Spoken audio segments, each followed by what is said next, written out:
Ustaz Bena, Ustaz Syed, dan mengawali, membuka, memoderatori majlis kita pada pagi hari ini. Yang saya hormati segenap pengurus Masjid Al-Fauzan, Ibu pengurus Ketua Majlis Taklim Al-Fauzan, Bapak Ibu semua, baik yang ada di masjid ini maupun yang ada di ruang yang lain, di ruang Zoom bersama kita semuanya. Semoga selalu kita berada dalam kesehatan, dalam keridhaan dan rahmat Allah Subhanahu wa taala. Amin ya rabbal alamin. Bismillahirrahmanirrahim. Assalamualaikum warahmatullahi wabarakatuh. Alhamdulillahil azim wassalatu wassalamu ala nabiyil amin bina sayyidina Muhammadin sallallahu alaihi wasallam wa ala alihi wa ashabihi wa tabi'ina lahum bi ihsanin ila yaumiddin. La haula wa la quwwata illa billahil aliyyil azim. Subhanaka la ilma lana illa ma 'allamtana innaka antal alimul hakim. Amma ba'd. Alhamdulillah, senantiasa kita bersyukur kehadirat Allah dalam semua keadaannya, dalam semua ketetapan Allah untuk kita semuanya. Nikmat Allah adalah untuk kebaikan dunia kita, juga untuk kemuliaan akhirat kita. Karenanya kita manfaatkan semua nikmat Allah rangka beribadah, beramal soleh, dan kebaikan termasuk yang kita jalankan pada hari ini. Setelah kita menunaikan ibadah agung, sholat berjamaah, kita jalankan ibadah berikutnya, majelis ilmu, bermajlis di dalam masjid, bermajlis untuk kita tadabburi ayat-ayat Allah, menggali sunnah-sunnah Rasulullah sallallahu alaihi wasallam. Mudah-mudahan semua amal ibadah kita semakin menambah pahala kita, investasi akhirat kita. Amin ya rabbal alamin. Salawat dan salam kepada baginda Rasulullah Muhammad sallallahu alaihi wasallam, manusia yang Allah utus sebagai nabi akhir zaman. Maka semua tuntunan layak untuk kita amalkan sepanjang zaman. Mudah-mudahan kita yang selalu tuntunan Nabi masuk umatnya yang mendapatkan syafaat di yaumil qiyamah. Amin ya rabbal alamin. Hari ini kita membahas tentang 3 sunnah dalam kehidupan. Ada sunnahnya Allah, ada sunnahnya Rasulullah, dan sunnahnya semua manusia selain Nabi.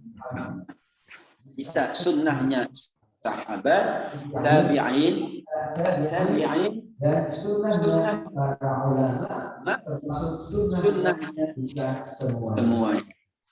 Tadi disampaikan Udin, kita menjalankan bermajlis ilmu, tapi tambah majlis Zoom. Itu sunnahnya kalau itu sebuah kebaikan berada di sisi Allah. Kita pula menjalankan sunnah itu adalah biasa, yang biasa, kerap, sering dilakukan oleh manusia. Namanya sunnah.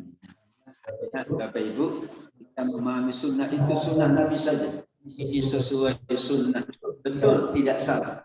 Yang ini tidak sesuai sunnah, iya, kalau dikaitkan dengan sunnahnya Nabi Muhammad sallallahu alaihi wasallam. Para sahabat setelah Nabi wafat dan sunnah-sunnahnya, kebiasaannya. Setelah para sahabat selesai, ada tabi'in. Mereka juga ada kebiasaan-kebiasaan. Tentu maksudnya adalah kebiasaan-kebiasaan yang baik yang dijalankan. Mungkin di masa Nabi tidak dijalankan. Mungkin di masa sahabat tidak dijalankan, tapi mereka menjalankan sunnah-sunnah kebaikan untuk kebaikan. Termasuk mushaf Al-Quran dibukukan bukan sunnah Nabi, tapi sunnahnya siapa? Sahabat Abu Bakar As-Siddiq radhiyallahu anhu, disepakati oleh semua sahabat, jadilah sunnahnya sahabat-sahabat Nabi. Jadi ada sunnah selain sunnah Rasulullah. Biasakan begitu. Ini tidak sesuai sunnah. Sunnah yang mana dulu? Ya, ini sepertinya tidak sesuai dengan sunnah. Ya, sunnah yang mana dulu? Insya Allah pada pagi hari ini kita membahas sekaligus 3 sunnah. Sunnahnya Allah, sunnahnya Nabiullah, dan sunnahnya hamba-hamba Allah yang soleh. Tadi lainnya itu hamba Allah yang soleh, gitu ya. Yang pertama, sunnatullah artinya adalah beda. Sunnatullah artinya ketetapan Allah, perbuatan Allah, maupun takdir-takdir Allah. Misalnya, ada sunnah pergantian waktu. Sekarang setelah 1 tahun bermajlis ilmu via Zoom, di tahun 2021, sekarang kita berada di 2000 majlisnya hybrid.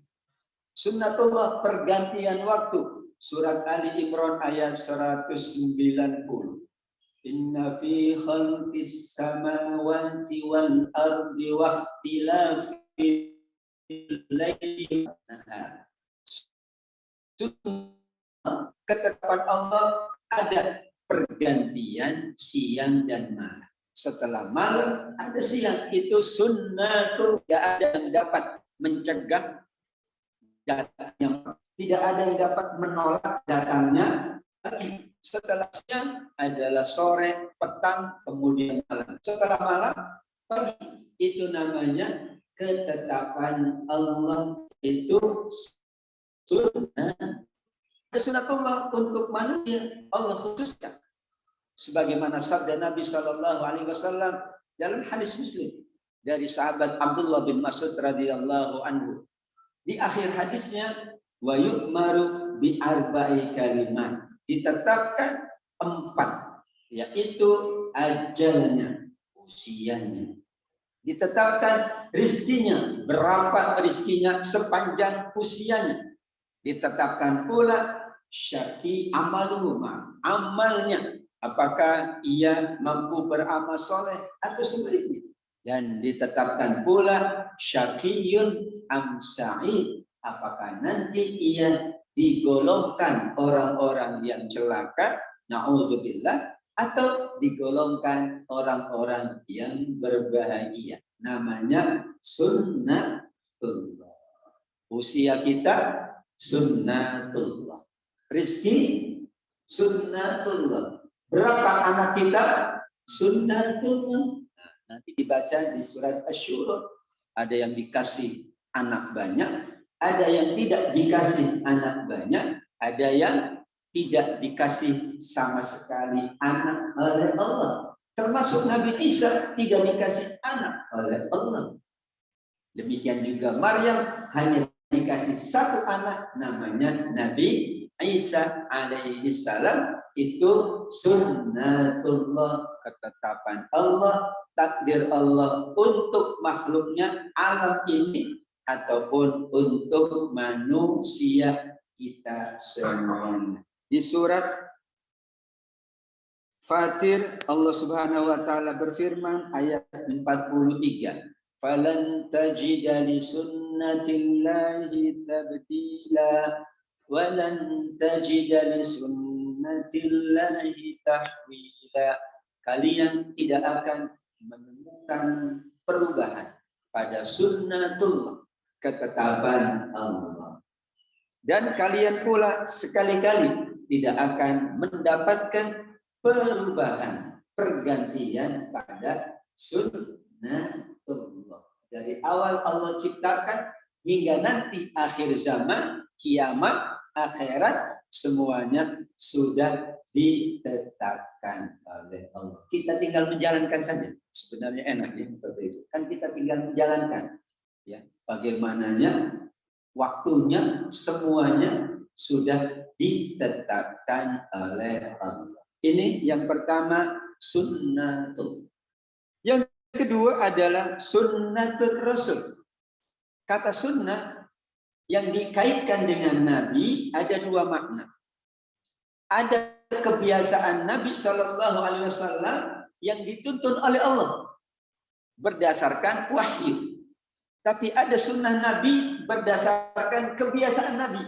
Nah, contohnya, Nabi Shallallahu Alaihi Wasallam menunaikan ibadah sholat pasti dituntun oleh Allah. Ada wahyunya. Zakat ada wahyunya. Tapi Nabi makan. Nabi suka makannya apa? Nabi suka makan susu. Suka makan daging kambing. Dan dari daging kambing yang Nabi sukai adalah paha kambing. Apakah kita harus mengikuti itu? Nah, itu namanya kebiasaan Nabi yang tidak berdasarkan wahyu. Yang tidak boleh makan kambing, wah ini sunnah Nabi Ustaz, makan kambing terus, ntar dulu. Kalau sehat, silakan. Tapi kalau menurut dokter jangan. Meskipun itu memang betul sunnahnya Nabi, kebiasaan Nabi.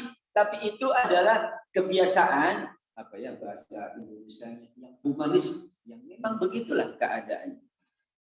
Pakaian, sunnah Nabi. Pakaiannya menutup aurat, sunnah berdasarkan wahyu. Tapi ada pakaian Nabi yang disesuaikan dengan kebiasaan masyarakatnya. Masyarakat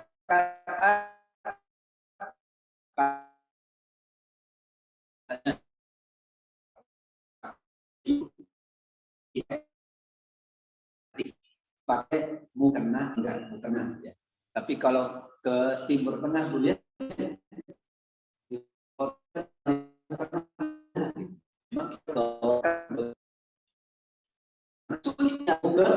mungkin di sebagian negara-negara yang masih Pak ada mukena, apa itu mukena? Dia bingung. Ya, itu sunnahnya ibu-ibu orang Melayu kemana-mana bawa mukena, bagus, karena kan sunnah. Dan itu kebiasaan yang baik, karena khawatir di satu tempat nggak ada mukena. Karena tradisi masyarakat Arab tidak pakai mukena, kan bajunya udah panjang-panjang, ya udah nggak pakai mukena. Jubah itu juga makanan, wah makanan Nabi kan Ustaz ini barang-barang apa itu Ustaz sebutnya barang-barang pakai tangannya 3 jari. Ini sunnah, betul kebiasaan Nabi, tapi tidak berdasarkan wahyu dari Allah. Kenapa? Karena kalau wahyu semua orang makannya begitu, semuanya pakai 3 jari. Tapi yang makan pakai 3 jari silakan, yang pakai garpu silakan, yang pakai sendok silakan. Di zaman Nabi nggak ada sendok, zaman Nabi, zaman sahabat nggak ada, zaman Imam Syafi'i nggak ada. Nah sekarang ibu-ibu kalau ke Jeddah itu ya, ada sepedanya Nabi Adam katanya. Ya Allah, Nabi Adam punya sepeda. Baru sekarang ada yang di Jeddah. Kalau pembimbingnya bilang, ini Bapak Ibu, ini sepedanya Nabi Adam. Kapan Nabi Adam bikin sepeda? Itu kemana dia naik sepedanya? Orang tinggalnya di surga dahulu, kemudian turun ke bumi pun nyari tempat. Gimana ada sepeda? Pakaian aja tidak ada. Kan nyari pakaian dari daun-daun yang ada. Bayang. Ada lagi ini sendalnya Nabi. Ya Allah, Nabi pakai sendal yang bikin teknologi sekarang. Itu sendal Nabi atau sendal siapa?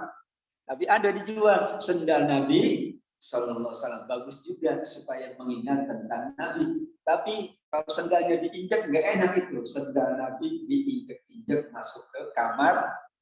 Masya Allah. Ini sunnah Nabi adalah kebiasaan Nabi yang pertama.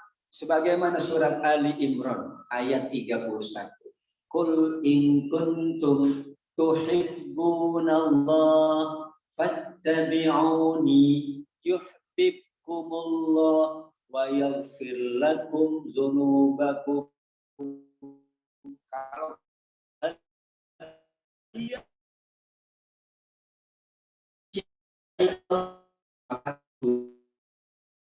mengikuti Nabi adalah kewajiban kalau itu atas dasar perintah Allah. Tapi Nabi dikatakan oleh Allah adalah manusia biasa, jalan-jalan di pasar, yang syuna fil aswaq, makan juga sebagaimana kebutuhan manusia. Nabi berkeluarga, Nabi bertetangga, Nabi bersahabat, Nabi adalah warga masyarakat. Maka ada yang Allah perintahkan langsung, ada yang Nabi beristihad. Dan itu namanya tetap sunnah. Sehingga kalau ditanya sunnah, ini sunnah kategori yang pertama, dibimbing wahyu, atau sunnah yang kedua. Bahkan Nabi mengatakan, saat para petani sahabat, para pekebun kurma datang kepada Nabi. Nabi, kami dapat training, dapat ilmu. Ada sahabat kami yang dapat ilmu dari orang lain, dari luar. Ilmunya adalah panennya supaya bagus, maka ada teknologi yang digunakan. Kalau sekarang kita katakan di stek atau di cangkok begitu. Dulu namanya apa? Supaya tanamannya lebih bagus. Ya, yang dari ini dicampur jadilah nanti Bangkok gitu ya kalau sekarang. Jadi begitu. Maka kata Nabi, jangan. Kita harus alami saja. Sudah apa adanya. Tumbuh, ya, kemudian panen, alami saja. Kalian tanam, hasilnya apapun, alami. Nabi awalnya tidak menerima, ya, masukan dari sahabatnya. Beberapa lama sahabat itu datang ke Nabi. Nabi, panennya enggak bagus. Nabi kemudian mengelus dada. Wah, wa antum a'lamu bi umuri dunyakum. Sekarang kalian lebih tahu urusan dunia. Udah urusan sendirilah. Masa Nabi ngurusin pertanian juga, kan repot nanti. Wah, kalau bertani harus pakai ini, bertani harus begini. Kasihan, sudah petani capek-capek, harus ikut sebagaimana Nabi melakukan. Maka akhirnya Nabi mengatakan, antum a'lamu bi umuri dunyakum, kalian lebih tahu tentang urusan dunia kalian. Silakan mau pakai baju apa, silakan mau naik kendaraan apa, silakan mau pakai teknologi Zoom atau teknologi yang lain. Antum a'lamu bi umuri dunya. Nah, itulah sunnah yang kedua, namanya sunnah Nabi. Ada dua secara garis besar. Ada yang memang apabila kita jalankan berpahala, karena itu langsung perintah. Bahkan ada yang wajib dijalankan. Nabi sholat, wajib kita sholat. Sholat sunnah Nabi awalnya. Nabi baca Quran, kita baca Quran. Baca Quran, sunnahnya Nabi. Pada awalnya yang baca Quran adalah Nabi. Karena Nabi yang diajarkan oleh malaikat Jibril alaihi salam. Dengar bacaan orang berarti sunnah Nabi. Karena Nabi mendengar bacaan dari Jibril. Nabi mendengar bacaan Quran dari sahabat-sahabat Nabi Muhammad sallallahu alaihi wasallam. Jadi kita mendapatkan pemahaman yang luas. Sunnah Nabi itu tidak semuanya wajib dijalankan umatnya. Wah, pada malam Ramadan. Kita Ramadan tidak sah, itu tinggal 70 berapa hari gitu ya.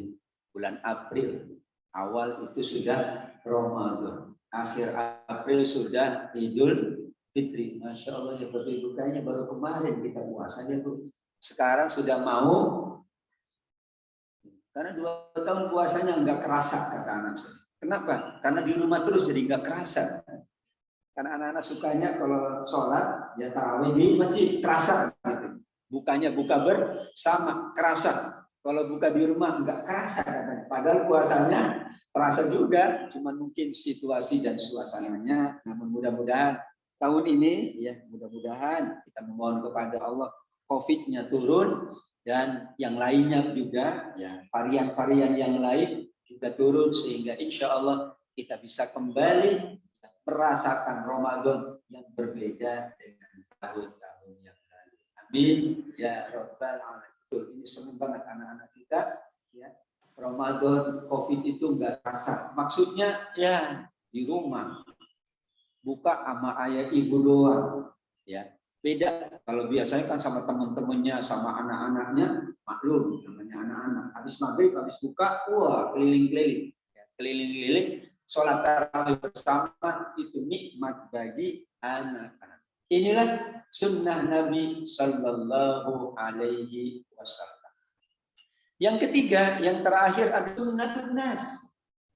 Kebiasaan manusia yang baik-baik. Karena nanti ada kebiasaan yang buruk.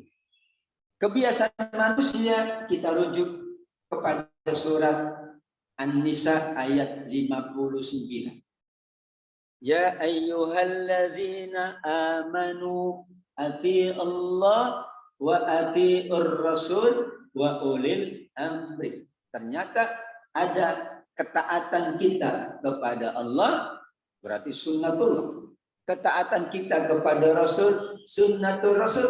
Tapi ada ulil amri kepada sesama manusia. Ibunya mengatakan sama anaknya, nah kamu sekolah di sini aja. Bagus enggak? Bagus. Karena mungkin anaknya belum ngerti tentang sekolah. Karena masih kecil. Maka ibunya yang menuntun. Ibunya yang membiasakan. Itu namanya sunnah. Ibu sunnah orang tua untuk anak.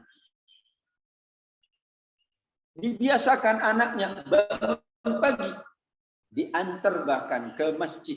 Itu namanya sunnah orang tua.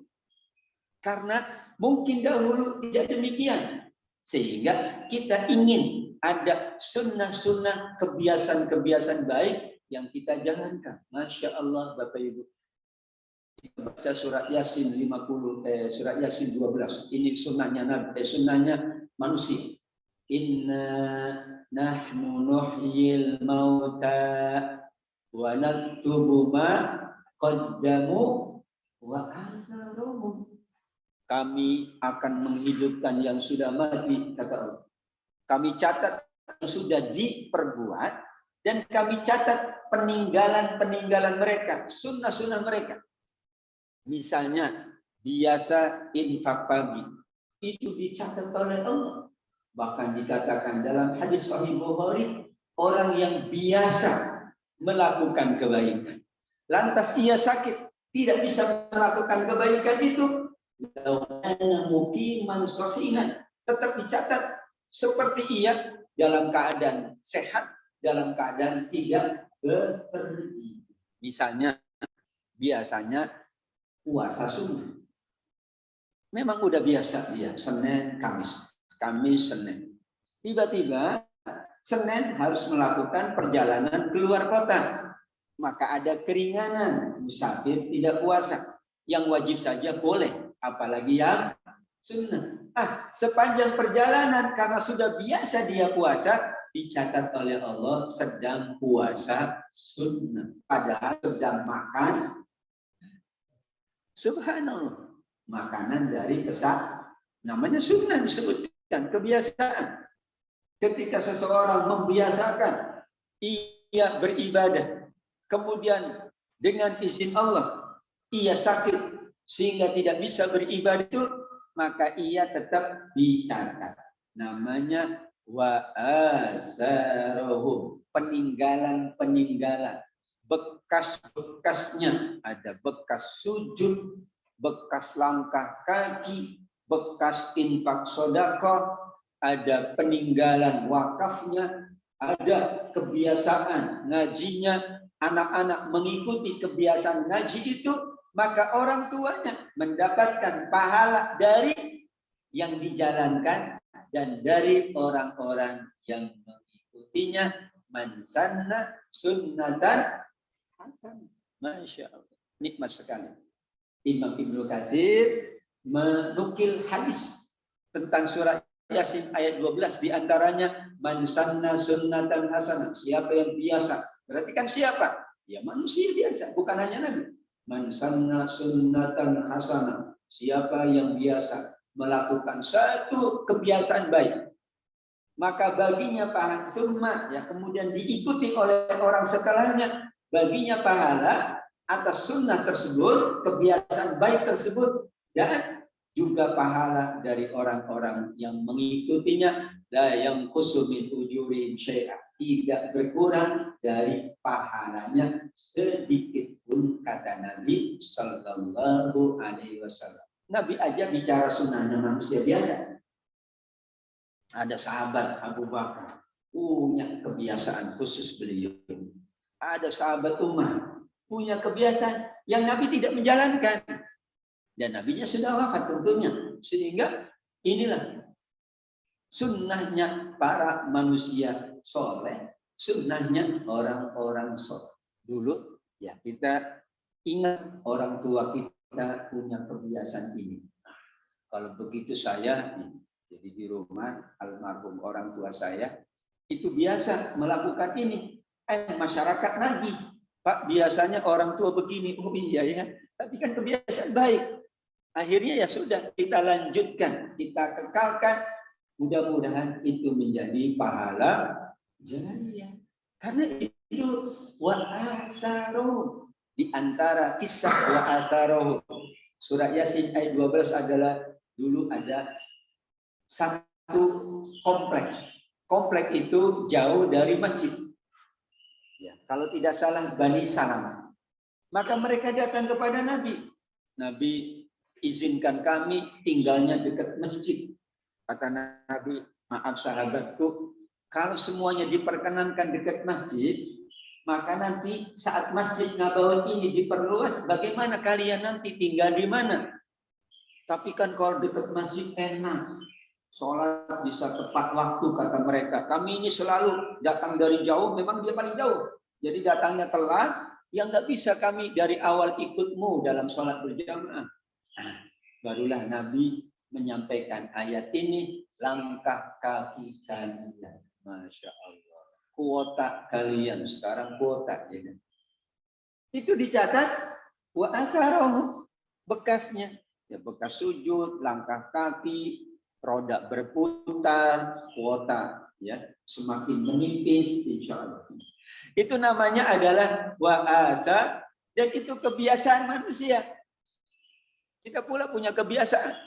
Ya, bahkan ada para ustadz punya kebiasaan. Ya, kalau ustadz ini biasa begini, ya, itu namanya sunnah.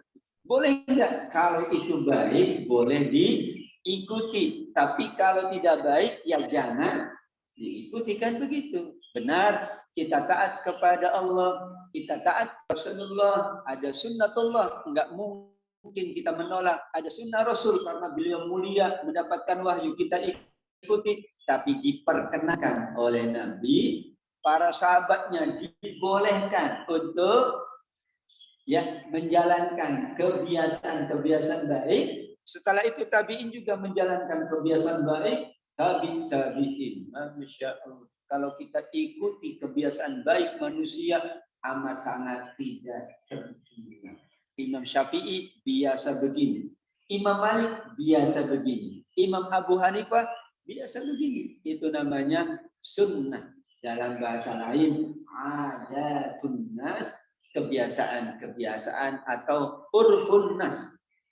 Saking pentingnya kebiasaan atau sunnah, malah ada yang sudah kita pernah bahas ya, tentang al-urf. Salah satu sumber hukum adalah kebiasaan orang-orang soleh. Ya, orang soleh biasa begini. Jadi sumber hukum. Ini Imam Malik rahimahullah. Beliau menjadikan kebiasaan penduduk Madinah, amalu ahli Madinah sebagai hukum, sebagai hujjah. Jadi kalau penduduk Madinah zaman dulu ya, penduduk Madinah itu misalnya ya sholatnya jam sekian, berarti kita sholat jam sekian. Penduduk Madinah itu makannya jam sekian, kita makan jam, karena beliau sangat menghargai ini penduduk Madinah ini lama bersama Nabi, udah bagus banget kata beliau. Maka semua yang dijalankan penduduk Madinah menjadi hukum. Ya sudah. kita ikuti aja penduduk Madinah. Tentu kalau tidak ada di Quran, kalau tidak ada di hadis. Sahabat pun tidak menjalankan. Karena memang tidak menjalankan. Sebagaimana sekarang dengan perkembangan zaman, kita banyak kebiasaan-kebiasaan. Asal sunnah hasan. Karena lawannya di dalam hadis ada sunnah sayyi'ah. Ada kebiasaan yang tidak baik. Kalau kebiasaan tidak baik, maka jika ia terbiasa, kemudian dijalankan oleh orang berikutnya, jadilah sunnah sayyi'ah. Kebiasaan buruk yang terus-menerus ya dosanya mengalir sebagaimana aliran pahala kepada orang yang melakukan sunnah hasanah. Masya Allah. Karenanya hadirin wal hadirat, Bapak Ibu jamaah yang dimuliakan oleh Allah Subhanahu wa taala, Nabi Muhammad sallallahu alaihi wasallam adalah nabi yang bijaksana kepada sahabat. Masing-masing sahabat itu juga memiliki kebiasaan. Ini contoh yang paling sederhana. Ada sahabat Nabi yang memiliki kebiasaan, yaitu bangunnya sholat malamnya pada waktu pertengahan malam. Tapi ada sahabat Nabi yang sholat malamnya langsung di awal malam. Yaitu sahabat Abu Bakar sholat malamnya di sepertiga malam atau pertengahan malam. Berarti beliau tidur dulu baru sholat malam. Tapi ada kebiasaan Umar, dia tidak tidur dulu. Setelah dia menunaikan sholat isya, kemudian sholat rawatib, lanjut dia sholat malam. Berarti dua-duanya punya kebiasaan. Dan Nabi membolehkan dua-duanya. Karena alasan Umar, aduh kalau aku itu khawatir nggak bangun. Daripada nggak bangun, aku sholatnya sekarang. Dan Nabi membolehkan. Maka ada yang membolehkan sholat malam itu atau dinilai sholat malam setelah ia menunaikan sholat isya. Kenapa alasannya? Sholat tarawih itu sholat malam dan kita menjalankannya setelah sholat isya. Berarti tetap nilai pahalanya sholat. Bagi orang yang mungkin ya habis dari keluar kota, kan penat dia, ya istirahat dulu, bagus.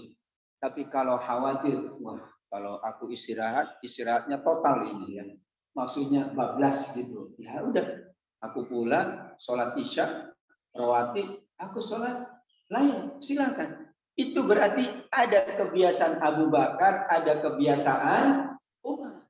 Dan dibolehkan, boleh. Namanya sunnatu Abi Bakar dan sunnatu Umar bin Khattab radhiyallahu anhu. Ada kebiasaan Abu Bakar. Kalau Nabi datang, beliau menyerahkan semua hartanya. Ada kebiasaan Umar. Kalau Nabi datang, beliau memberikan setengah hartanya. Beda kan? Beda. Ada kebiasaan sahabat Utsman, kalau Nabi datang, beliau memberi 1/4 harta. Boleh? Boleh. Mungkin kalau sekarang ada yang 10%-nya, ada yang 5%. Karena nggak ada ketetapannya dari Nabi.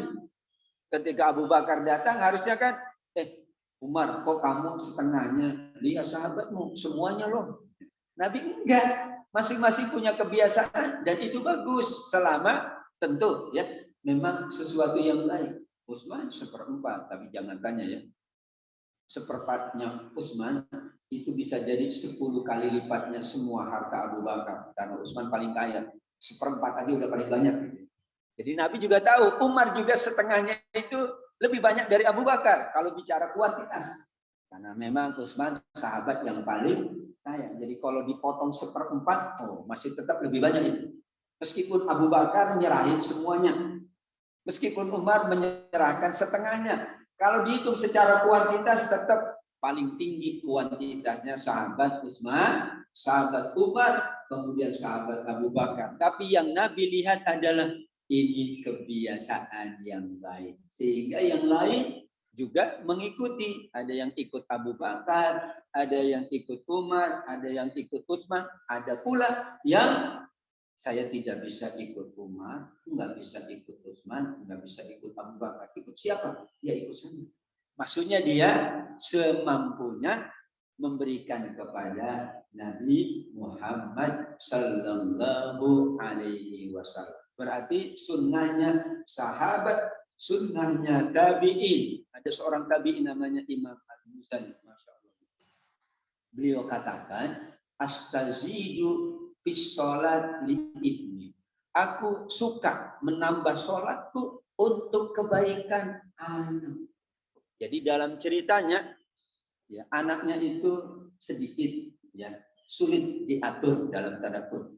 Disuruh sholat sulit banget, ya, disuruh ngaji sulit banget kalau bahasa sekarang. Suruh sekolah pun, wah, gitu. Muter-muter rumah dulu baru sekolah. Muter-muter keliling baru gitu ya. Kalau puasa, waduh, pokoknya berbagai cara baru mau puasa. Pokoknya kalau puasa aku dapat apa? Aduh, orang tuanya ya udah dapat semua yang kamu mau deh. Yang penting puasa. Tapi beliau membuat kebiasaan. Saya biasa menambah sholat sunnahku untuk kebaikan anak. Boleh enggak? Boleh. Kan sholat sunnah mutlak, bebas. Jam berapa saja, berapa rakaat saja. Asalkan jangan di dua waktu, kata Nabi. Ba'dal asar, setelah sholat asar. Atau ba'da al-fajr, setelah sholat fajar ini tidak boleh. Melainkan kita tunggu waktu syuruk baru kita menunaikan ibadah sholat. Kecuali yang bangunnya memang jam 6. Nah, boleh. Sholat apa? Ya sholat subuh. Itu pengecualian. Saya bangunnya jam 6 Ustaz. Kan nggak boleh habis sholat, habis. Misalnya nih, belum syuruk ya. Jam 5.30 lah. Sekarang nih jam 5.40. Baru bangun. Saya berarti nggak boleh sholat dong. Kan nggak boleh sholat habis sholat subuh. Ya, orang dia belum sholat subuh, ya sholat. Bagi yang udah sholat subuh, yang nggak boleh. Bagi yang udah sholat asar, nggak boleh. Yang belum sholat asar, wah udah lewat ini sholat asar. Jam 5, nah dia belum sholat asar. Sholat asar. Karena dia belum menunaikan sholat asar. Yang udah sholat asar, tidak ada lagi sholat. Kata Nabi, la sholata ba'dal fajri hatta tatlu asyamsu. La sholata ba'dal asri hatta taghrub asyamsu. Memang begitu. Supaya manusia itu juga ada waktu untuk ia, keluarganya, masyarakatnya, dan dirinya. Ini sunnah manusia. Kalau dihitung, sunnatullah melekat pada kita semuanya. Ada sunnah kepada Allah. Misalnya kemarin ada gempa di Banten, Pandeglang, Nusa. Jam 4 kalau tidak salah. Saya lagi duduk dari kuliah gitu, goyang-goyang, gak saya pusing. Di kursi kok goyang kursinya, sekitar 30 detik. Ternyata ya pas dengar berita, ternyata terjadi gempa. Ada yang di lantai 30. Dia mau turun, nggak jadi turun, orang baru berapa lantai udah selesai katanya. Lantai 30 tuh, ya. Masya Allah, ini sudah keluar, kita pun tidak tahu. Yang kalau kita tahu, kita antisipasi. Betul ada teknologi untuk mengantisipasi, tapi secanggih teknologi, maka di atasnya ada sunnatullah yang Allah sudah tetapkan dalam hadis qudsi. Innallaha qaddara maqadir al-khalaiq qabla an yakhluqa as-samawati wal arda bi 50 alf sana. Allah sudah menetapkan sunnahnya, ketetapannya. Ini usia matahari, usia bumi, nanti begini, ini usia manusia. Ini rezeki, ini pertanian, ini perkebunan. Allah tetapkan 50.000 tahun sebelum Allah mencipta semuanya. Sudah ditetapkan. Maka kemudian ada sunnah Nabi menjalankan kehidupan ini. Bagus kalau kita ikut tuntunan Nabi. Karena Nabi adalah manusia yang mendapatkan waktu. Nabi sudah sempurna imannya, sempurna ibadahnya, sempurna akhlak. Tidak ada yang lebih mulia dari Nabi Muhammad Sallallahu Alaihi Wasallam. Maka kita ikut sunnah Nabi. Tapi jika ada kebiasaan Nabi yang bersifatnya manusiawi kebiasaan, yang itu landasannya Memang beliau manusia biasa, masyarakat beliau masyarakat Arab, dan kita tidak mungkin mengikuti. Maka dibolehkan kita masuk kepada kebiasaan ketiga, kebiasaan kita, kebiasaan baik dari masyarakat kita, kebiasaan baik dari orang tua kita, kebiasaan baik dari orang-orang soleh dan berbeda. Dulu kebiasaannya Bapak Ibu sekolah di berbeda. Makanya disebut dengan kebiasaan baru, new normal. Kebiasaan lama sekarang ada kebiasaan. Maka mahasiswa juga kalau ditanya itu mereka sukanya kuliah by Zoom, karena bisa di mana-mana kuliahnya. Bisa kuliah sambil main basket. Kalau ditaruh dia main basket. Yang penting namanya pun ada di kafe, ya enak besar katanya. Saya dosen juga, enak kuliah online Pak. Kenapa? Enak di kafe bisa kuliah. Mungkin lagi pulang kampung bisa ikut kuliah. Nah seperti ini, subhanallah kebiasaan yang baik dari pengurus Masjid Al-Fauzi. Sebagian sih karena memang memungkinkan sebagian yang lain memang di rumahnya, mungkin ada pula yang di kendaraan, mungkin pula yang sedang melakukan aktivitas kita yang tahu, mungkin ada yang sambil masak.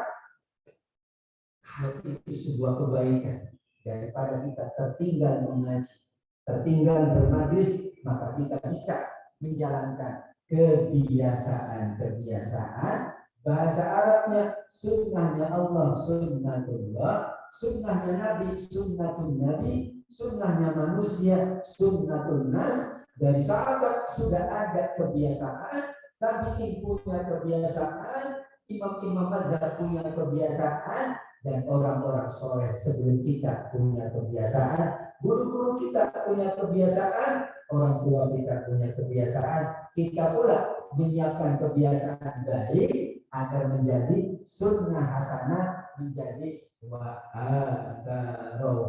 Biasa kita ya berinfak itu anak yang disuruh berinfak, tapi pasti uangnya uang orang tuanya nak masukin di kotak. Ini kebiasaan baik, yaitu melatih anak agar terbiasa nanti ketika ia sudah punya uang, terbiasa uangnya tidak hanya di dompetnya, tapi ada yang masuk di kotak-kotak amal. Membangunkan anak, ngaji, menyekolahkan, banyak sekali kebiasaan-kebiasaan baik. Inilah maksud dari sunnah Allah, sunnah Rasulullah, dan sunnahnya manusia. Kita pula semua kebiasaan baik kita berpahala di sisi Allah, semua kebaikan kita atau orang tua kita sebelumnya akan menjadi amal jariyah insya Allah. Beginilah apa yang dapat kita bahas tentang sunnah Allah, sunnah Rasulullah, sunnahnya manusia dari kalangan sahabat, tabi'in, sampai kepada kita, dan setelah kita bahwa mungkin ada sunnah yang lain. Ngajinya dulu nggak pakai Zoom, sekarang pakai Zoom. Mungkin nanti wallahu a'lam bishawab. Namanya juga sunnah manusia, kebiasaan yang berkembang dan melihat situasi dan kondisi agar kita mampu menjalankan ibadah, tetapi kita tetap menjalankan pula sunnatullah. Jadi sunnatullahnya apa? Kita ikhtiar menjaga kesehatan. Sunnatullah kita ikhtiar menjaga hak tubuh kita.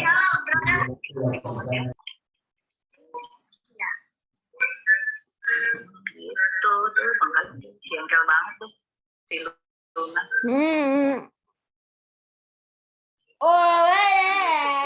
Lama si Feby itu datang.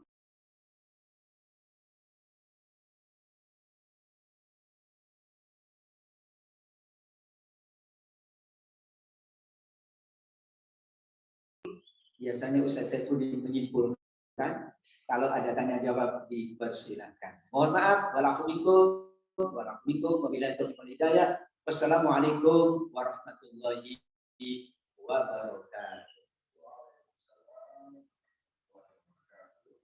Terima kasih sudah tidak terasa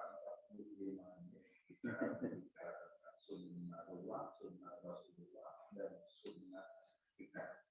Nah, yang maksud kebiasaan. Ya. Sebelum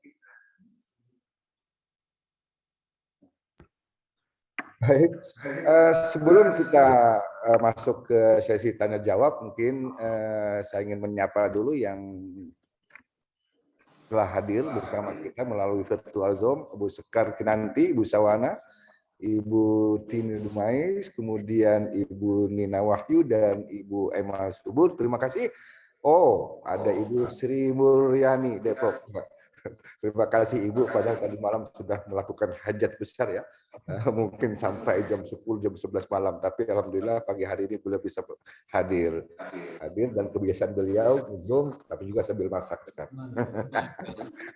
Baik, Bapak dan Ibu sekalian, sebelum saya mau pertanyaan kepada Bapak-Bapak dan Ibu yang ada di sini, mungkin ada 2 pertanyaan yang virtual maupun yang ada di masjid, tapi ada pertanyaan melalui ini dulu, ini bentar ya, melalui ruang chat. Bentar, nanti saya lupa. Dari Bapak Satrio Hadi Angga. Baik, izin bertanya Ustadz. 1, hukum asal ibadah adalah haram kecuali diperintahkan. Apakah pengertiannya? Itu 1. Yang kedua, apakah ada batasan ibadah seperti zikir atau doa yang boleh dilakukan apabila tidak didapati contoh Rasulullah pernah melakukannya? Wah, menarik juga ini Ustaz. Hukum asal ibadah adalah haram atau hukum asal ibadah adalah boleh ya, halal. Jadi ada perintah haram gitu ya. Sebaliknya ini bagus. Baik, terima kasih Ustaz. Langsung aja Ustaz.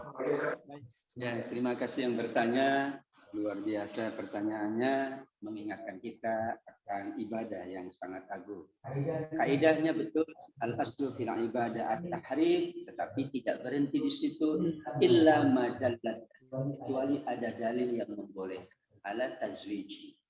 Al-aslu fil muamalah, ibadah boleh kalau muamalah, illa ma dallat dalil hari ini, kecuali ada dalil yang mengharam. Jadi muamalah boleh ngapain? Tapi kalau muamalah yang haram, ibadah nggak boleh. Kalau ibadah itu dianjurkan, maka menjadi. Jadi kaidahnya tidak berhenti pada haram saja asal ibadah, tapi dilanjutkan oleh para ulama. Yang kedua juga makna dari ibadah ini kan luas. Di antara para ulama seperti Imam Malik, Imam Syafi'i, ibadah yang dimaksud adalah ibadah yang sudah pasti subuh 2 rakaat. Nggak boleh kita nambah kebiasaan baru nih subuh 4 rakaat. Enggak. Tapi ada ibadah ghairu madhum. Boleh. Ya silakan. Ini namanya ibadah. Ibadah itu bahkan menurut Syekh Islam Ibnu Taimiyah, ibadah itu adalah qaulun, berarti ucapan manusia, af'al, perbuatan. Kalau mencari ridho ibadah, ada orang tua yang kesulitan bawa barang, ibadah bukan? Enggak haram itu. Dan Nabi mencontohkan itu beberapa saja. Kenapa? Karena Nabi tahu ada sahabat yang ini juga mereka ilmunya tinggi. Ada tabi'in, bahkan ada para ulama. Jadi betul al-aslu fil ibadah tahrim, tapi ada kelanjutannya. Batasan ibadah seperti zikir, Nabi itu mencontohkan. Ini bedanya. Nabi mencontohkan itu dalam arti bukan membatasi. Maaf, setelah sholat Nabi beristighfar 3 kali. Boleh nggak kalau Nabi boleh? Itu Nabi contoh. Bagaimana kalau setelah sholat astagfirullah, astagfirullah, astagfirullah. Saya waktunya banyak Ustaz, ya silakan aja. Mau 100 kali seminggu. Jadi contoh dari Nabi dikatakan ada yang letterless kita ikuti kalau ibadah madhur, ada yang tidak letterless kita ikuti karena ibadah ghairu madhur. Dikit ini ibadah yang lebih fleksibel, nggak pakai harus boleh. Bagaimana surat Ali Imran 191.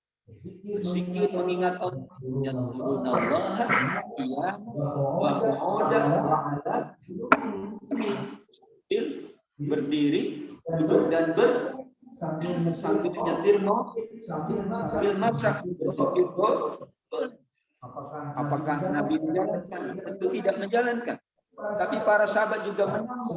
Sebagaimana ini ibadah sholat ini yang kita katakan mazhab. Ada mazhab dan ibadah sholat. Sholat tarawih itu tidak dilakukan oleh Nabi. Cuman semalam. Cuman satu. Ada yang dalam riwayat Bukhari 2 malam. Malam ketiga Nabi nggak keluar. Kenapa? Khawatir berat. Kalau dia malam sholat khawatir berat. Maka Nabi tahu betul. Kita menunaikan sholat tarawih setiap malam Ramadan. Bagus sekali. Karena itu adalah istiadatnya Umar. Umar melakukan yang tidak dilakukan oleh Nabi loh. Adanya kata Umar, lihat orang sholatnya masing-masing itu di rumah. Aduh, kalau begini kayaknya nggak bagus deh. Akhirnya dia sudah kita sholat bareng-bareng deh. Umar bin dan Umar calon penghuni surga dijamin oleh Nabi. Kita belum ada jaminannya cuma amal doang. Jadi kalau amal kita bagus, insya Allah. Tapi kalau amal kita tidak bagus, tapi sahabat Umar, 4 sahabat Ali sudah dijamin sebenarnya oleh Allah, sehingga zikir boleh banyak, boleh sedikit sesuai kemampuan dan sesuai yang ada. Demikian pandangannya tentang ibadah. Wallahu a'lam bishawab. Terima kasih Ustaz. Bagaimana Saudara Angga? Insya Allah sudah terjawab ya. Biar diperkenalkan saya. Biasanya melalui Zoom itu pun tidak pernah kelihatan. Baik, mengingat waktu Bapak Ibu sekalian ya. Satu saja barangkali yang masih yang ingin bertanya, baik dari yang ada di sini maupun yang ada di Zoom. Kita jam 6 kita sudah akhiri ya. Oke, ada Pak Anies. Pak Anies, silakan Pak Anies.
Langsung saja.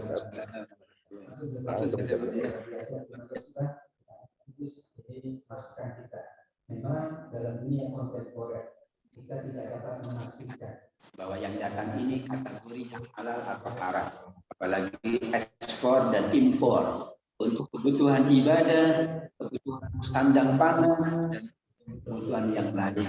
Karenanya alhamdulillah kita punya BPOM, Badan ya Pengawas Obat-obatan dan Makanan. Mereka diberikan kewenangan untuk melabalisasi kategori makanan semuanya, baik produk Indonesia, produk dalam negeri maupun produk luar. Kalau di luar negeri ada lembaga, kalau di Singapura ada MUIS, Majelis Ulama Islam Singapura, pernah ke sana pula, dan memang mereka melakukan itu. Sehingga insya Allah kita secara pribadi, kalau kita ya membeli satu makanan datang, waduh, kita tidak punya kemampuan untuk itu. Secara keilmuan juga mereka lah yang mengerti. Ya. yaitu komposisinya. Saya juga kalau makanan nggak ngerti ini apa jenisnya, komposisi ini ya. Yang ngerti kan orang-orang yang bidang di permakanan. Makanya di MUI ya, media ataupun lembaga dan BPOM itu juga mereka tidak hanya yang berlandaskan para kiai, ustadz dan ulama dari syariat, tapi juga mereka yang berdasarkan ilmu yang ilmu makanan dari dokter-dokter, pakar dari IPB misalnya, yang bidangnya makanan. Karena kadang Ustaz nggak ngerti, Ustaz ini makanan, kita nggak ngerti komposisinya.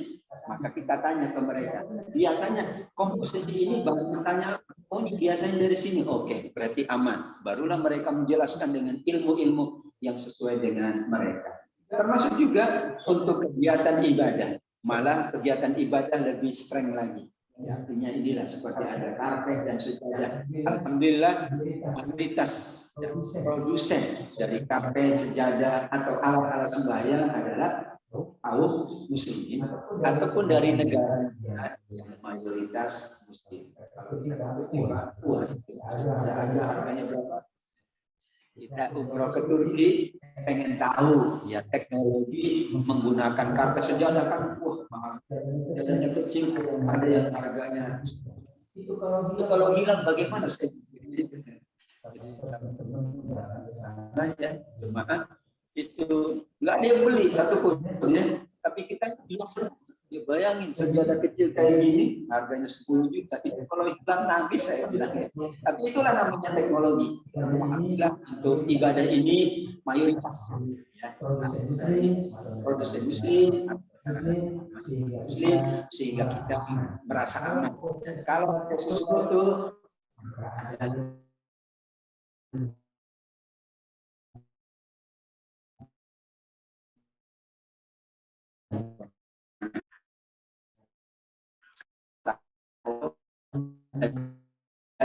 dari mereka dari MUI iman kita dan Nabi memang mengingatkan kalau makanan itu dari yang haram benar auladi khawatir neraka menjadi tempat yang layak untuk manusia yang mengkonsumsi haram. Kalau kita sudah rujuk kepada mereka masih ada, kita aman. Kenapa? Karena kita bukan siapa-siapa, yang bertanggung jawab adalah yang diberikan kewenangan. Dalam hal ini MUI, dalam hal ini adalah BPOM. Insya Allah ada label. Sekarang sudah ada label di makanan. Ya, anak saya kalau datang ke mall itu dia, nah ini ada labelnya. Udah, daripada kita bingung-bingung ada baca komposisi kan nggak ngerti. Ada labelnya, aman. Ada label pula dari Malaysia, aman. Ada label dari Singapura, yang datang juga sudah ada labelnya. Bahkan ada label dari Amerika pula. Sehingga disinilah kita insya Allah ditenangkan. Karena memang secara individu sulit kita menentukan masing-masing. Kita serahkan kepada lembaga yang insya Allah mereka adalah orang-orang yang berkapasitas tentang agama, berkapasitas tentang ilmu-ilmu konten. Demikian apa yang dapat saya sampaikan. Terima kasih banyak. Terima kasih pada semua yang hadir, para pengurusnya, tentu Ustaz Saifuddin yang selalu membersamai kita siang dan malam beliau itu. Siang, sore, malam, acara pagi dan siang datang, malam pun datang insya Allah. Assalamualaikum warahmatullahi wabarakatuh. Waalaikumsalam warahmatullahi wabarakatuh. Terima kasih Ustaz, terima kasih Pak Anies, pertanyaan dan jawaban yang sudah cukup mencerahkan. Baik Bapak dan Ibu sekalian, waktu jualah yang membatasi kita, dan saya ulang sedikit bahwa yang disampaikan tadi adalah tentang sunat Allah yang tidak bisa berubah, kemudian sunat Rasulullah yang dibimbing oleh Allah, kemudian yang dilakukan oleh beliau sendiri, kemudian yang ketiga akan dilakukan oleh manusia. Baik Bapak dan Ibu sekalian, karena waktu jualah membatasi kita, maka mari kita sama-sama membaca doa. Bismillahirrahmanirrahim. Alhamdulillahirabbil alamin wassalatu wassalamu ala asyrafil anbiya wal mursalin wa ala alihi wa sahbihi ajma'in. Allahumma rabbana taqabbal minna innaka antas samiul alim wa tub alaina innaka tawwabur rahim. Allahumma ati nufusana taqwaha wa zakkiha anta khairu man zakkaha anta waliyuha wa maulaha. Rabbana atina fid dunya hasanah wa fil akhirati hasanah wa qina adzaban nar. Wa sallallahu ala sayyidina Muhammadin wa ala alihi wa sahbihi ajma'in. Subhana rabbika rabbil izzati amma yasifun wa salamun alal mursalin walhamdulillahi rabbil alamin. Dengan doa tadi maka berakhirlah acara kita pada pagi hari ini. Kurang lebihnya mohon dimaafkan. Allahumma waffiq ila aqwamit thoriq. Wassalamualaikum warahmatullahi wabarakatuh. Maaf Pak Ustadz telat gabung ya Pak. Aduh, ibu yang ini gak